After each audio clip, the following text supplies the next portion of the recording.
Dub Nation, there is so much we have to talk about on today's show. So much trade news is getting thrown around with the Golden State Warriors, but none honestly funnier than this we need to talk about. The Golden State Warriors front office has ignored Steph Curry's trade ideas. They've just said, nah, thank you for the suggestion.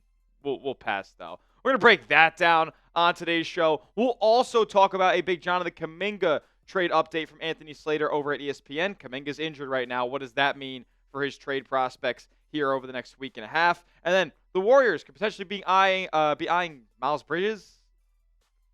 That's where we're at with your Golden State Warriors. Make sure you go down below and hit that like button if you think the Warriors are an absolute disaster class right now, because they not only were on Monday night against the Minnesota Timberwolves, but they are in their front office as well. Marcus Thompson coming out and saying the following: there were some possible trades that Steph pushed and promoted, but which were not executed by the front office. All right. I'm not going to sit here and say that there have been 5 million trades on the table offered to Golden State. All they got to do is press accept, and they didn't because they're just ignoring Steph. I'm not saying that. But there absolutely are the stories out there, and there are players out there that Steph probably wanted to add to this team, and Golden State just didn't pursue hard enough. And that is where I really have an issue with Joe Lacob. Because this all goes back to him, right? It all goes back to Lacob. I'm here once again, Joe Lacob, to call you a clown. Like, you have put this franchise in a position where it's gone from, wow, the NBA's greatest dynasty of the 21st century, to looked at as like, now you're a laughing stock. Like, this organization is laughed at by people not around San Francisco, people who are national media members covering this team. They look at it like an absolute joke. And it's because you're not catering to a top 10 player that's ever walked the planet in Wardell, Stephen Curry. That's where you're at. You've denied Alex Caruso trades. You've denied Lauri Markkanen trades. I bet you Steph has pushed for both of those guys to be Golden State Warriors. It's on you, Joe. Now the Warriors are in a spot where they're not going to be contending for an NBA championship. And then at the same time, there's also a hot rumor that this may be Steve Kerr's last season as head coach. Now that probably doesn't make Steph too happy either. That's Steph's guy. As much as you guys want to say Steve Kerr's the problem and the Warriors would be doing so much better with a new coach, they wouldn't, by the way. The roster is not good. They don't have enough players who can dribble and score the basketball. But that's the hot rumor right now, that this may be Steve Kerr's last season as head coach, and that would not make Steph a very happy camper either. Now, Thompson also said this as part of the Warriors Plus Minus podcast. He said, I just have a hard time seeing that Steph and Steve dynamic break up. Like, Steph has endured a lot. So, like, if you can't give him the trades he wants, just let him have his coach at least, right? That reason I bring up the Steve Kerr stuff isn't because I'm pounding the table saying he needs to be the head coach forever. No. I'm saying that because this organization does not cater to Steph. And that is an issue. And that is an issue coming down from the top. Is what it is. We're in that position that we are in now. Look, holding and hoarding and pushing all these draft picks down the line does nothing if you don't hit on them. And Joe Lacob hasn't hit on them. Or whoever has been making the decisions in the draft room has not hit on them. James Wiseman, whiff. Joe Lacob is publicly known to be a big fan of that pick. Jonathan Kuminga, whiff. Joe Lacob pounded the table for Kuminga over Franz Wagner, who many in the coaching staff and organization wanted instead. Whiffed on Moses Moody instead of Trey Murphy or Alperen Sengun.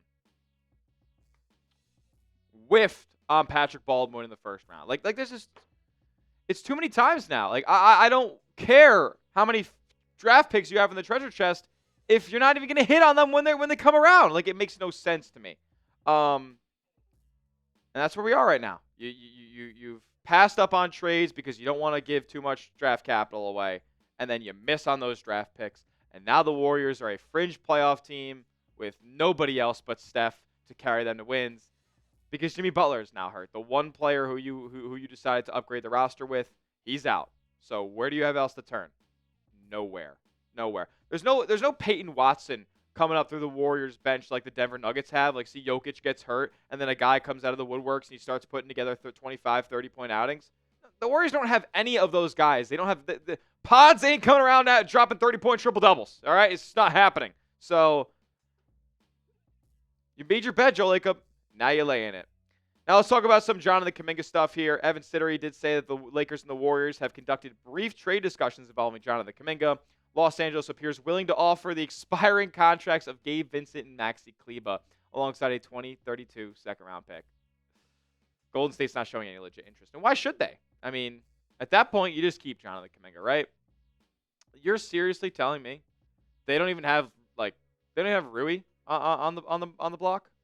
You wouldn't even give up Rui Hachimura for Jonathan Kuminga. That's how little teams value him in a trade. It's unfortunate, but again, the waiting game has killed you. Not only with adding better players to this roster around Steph, but also with getting players out of the building, players that don't want to be there. And now Jonathan Kuminga's hurt. Like, he's not out there producing for you, and he's not out there upping his trade value of any sorts. So he's a sitting duck, and he's probably not going to return until past the NBA trade deadline. Now, will he end up getting traded? Probably not at this point. They need somebody who can put the ball on the deck and put the ball in the basket. Kuminga could do that. He had 30 points off the bench in the 2 games that he played. It's not like I'm too interested in it, but it's not like Jonathan Kuminga has a lot of interest around the league either. Mike Dunleavy said it. For there to be a trade demand, there needs to be demand on the market. And there really isn't right now for Jonathan Kuminga. We've heard about the Lakers. We've heard about the Kings. We've even heard about the Dallas Mavericks. The Kings want nothing the Warriors want. The Kings have nothing the Warriors want. The Lakers have nothing the Warriors want. I'd be interested in making a deal with the Dallas Mavericks, but I'm not even sure they are going to give you anything back that really makes a difference for this team. And then this report just came out right before I was about to do this video. This report from Anthony Slater on Jonathan Kuminga. Multiple team sources have described it as less likely Kuminga is moved following Jimmy Butler's right ACL tear. Prior to that injury, Kuminga was a $22.5 million wing, rotting on the bench, having not seen the floor in 16 straight games. Without Butler, he's back in the mix, scoring 30 points and 30 bench minutes before the injury. There's internal conversation that he'd get another crack at minutes post-deadline if he's still around.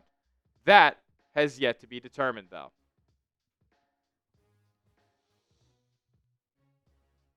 I don't know what to say anymore, guys. I'm sorry. I'm sorry for doing as much Jonathan Kuminga trade content as I have on this channel. I'm sorry for telling you the Warriors are smarter than they are, and they're going to make a deal involving JK. But they're not. They're the dumbest people in the world. They're the dumbest people running an NBA franchise currently. And I don't think Mike Dunleavy is blameless. I certainly don't think Joe Lacob is blameless, and I don't think Steve Kerr is blameless either. I think everybody has been complicit. Even Jonathan Kuminga as well. He's certainly not without blame. Everybody is complicit in making this situation as rotten and as drawn out as it has become. And now he's not even going to get traded before the deadline. Coming up next, maybe last-ditch effort. Maybe. We got some insiders saying the Golden State Warriors might have some Miles Bridges interest. So we'll explore the possibility of that trade on the back half of today's show. First, though, I got to tell you guys about our sponsor, as this episode is brought to you by Prize Picks. The big game is almost here, and there's no better way to cash in during America's biggest sporting event than with Prize Picks, where it always feels good to be right. And since the big game is right around the corner, that also means it's your last chance to get into the football action before next season. So close out the season right with Prize Picks by getting $50 instantly in lineups when you play your first $5. It's the best daily fantasy sports app in the game. All you guys got to do is pick 2 to 6 players and just pick more or less on their projected stats. Whether it's basketball or football, you only got a little bit of time left on that one. Hockey, you can mix and match all these different sports and stat types in the same lineup and win up to 2,000 times your money. Takes less than 60 seconds to create a lineup. Also, PrizePicks offers the best features like stacks. So if you want multiple stat projections from the same player, you can put it in the same lineup on PrizePicks. You can also copy other players' picks and their lineups straight into your own using the brand new community feed tab. So download the app today and use the code CLNS to get $50 in lineups after you play your first $5 lineup. That's code CLNS to get $50 in lineups after you play your first $5 lineup. PrizePicks. It's good to be right. All right, so Golden State is reportedly among a list of teams that have an interest in trading for Miles Bridges. Not so sure about this one. Now, before we get into him as a player, that's my confusion and my holdup with this move or potential move would be, does Miles Bridges and his mantra and his attitude, does that really mesh well with Steve Kerr, Steph Curry? I don't know. Draymond Green does really like him. Let's just get into the report, and then we'll break this thing down further. Sam Amick of The Athletic saying the following. As for Hornets that might be in the move, veteran forward Miles Bridges is drawing significant interest, league sources told The Athletic. The Milwaukee Bucks, Golden State Warriors, and Phoenix Suns are all known to be among the interested parties, though it remains to be seen if any team can compel the Hornets to give Bridges up. Look, it's an interesting fit. Basketball-wise, is he the best floor spacer in the world? He's fine. Nothing crazy in that regard. He can hit the corner three. He can certainly put the ball on the deck as well. So if you're looking for a player that can dribble and score, Bridges can do that for you. The off-the-court stuff, I don't want to comment on it too much, but it certainly doesn't paint Miles Bridges in the best light. Now, one thing I will note is that he does have a big-time defender on the team in Michigan State alum, fellow Michigan State alum Draymond Green. Right after Miles Bridges kind of got into hot water with the authorities, he was seen working out with Draymond Green in a gym here. And Draymond also came out with the quote saying, Miles can do no wrong to me. And I don't know if I would word it like that, but as what Draymond said, this is his guy, so he'll go to bat for him. And I'm assuming that he would be one who signs off on Golden State's interest in Miles Bridges. 18.5 points per game this season, 6 boards. Not really the most efficient three-point shooter. Does have the ball in his hands a lot. I'm curious to see what he would look like in Steve Kerr's offense. Now, Sam Amick reported that the Hornets want first-round pick or multiple first-round picks for Miles Bridges. I'm not in that camp. I'm not giving up multiple firsts for Miles Bridges. Does it even make you better? You're going to have to trade Jonathan Kuminga to do this. So a Jonathan Kuminga swap for Miles Bridges, how much better does that make you in all reality? I don't know. You guys answer for me. Should the Warriors trade for Miles Bridges? T for trade, P for pass. Very simple question. It could work out. It could not. At this point, I'm getting very tired of all the rumors and stuff. I know you guys are probably tired of me talking about it. I'm tired of researching it all and putting together shows about all the hypothetical Warriors trade targets out there. Let me know what your thoughts are on Miles Bridges in the comment section. That will do it for today's show. Make sure you give me a follow over on Twitter. And make sure you're subscribed to the channel as well. YouTube.com/WarriorsTV for the latest and greatest on your Dubs all season long. We'll see you guys next time. And as always, let's go Dubs.